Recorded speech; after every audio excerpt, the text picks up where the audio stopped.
dapat hindi yung maging rason. Wala akong panggalaw, wala akong pamasahe, meron kang pagbigay, los.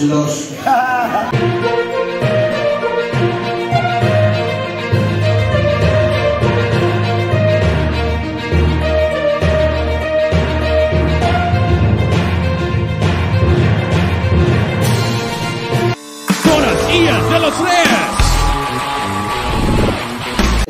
You must expand. Hindi pa rin basta kung asa ka, dati, pang-prospect ka, 1 meter radius. Ngayon, diba? Layuan mo na konti. Ay nag-focus diya lang. Pero hindi na yung ignore mo. Layuan mo. Tama? Dati, sa boarding house mo lang, yung mga kapitbahay mo, wala kang pake. Ngayon, bisitahin mo na. Ha? Dati, sa barrio mo lang, sunod na barrio naman yan. Dati, ito lang ang bayan mo, lungsod mo. Ngayon, takyan mo na sunod na mga bayan, lungsod. Dati, Cebu City lang, umalis ka naman.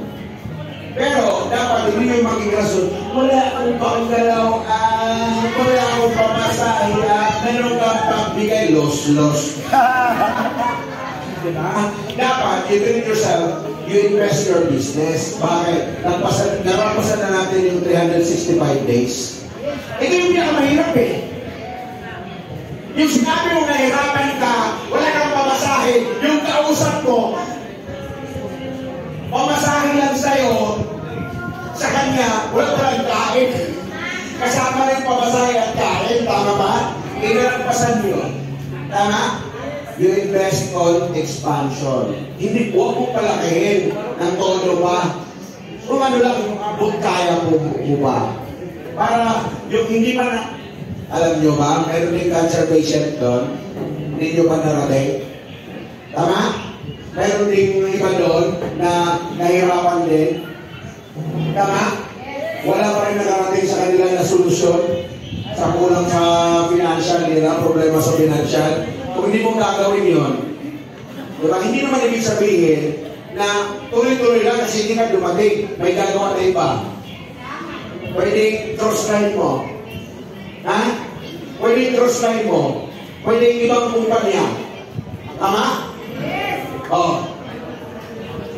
Ito pa masakit.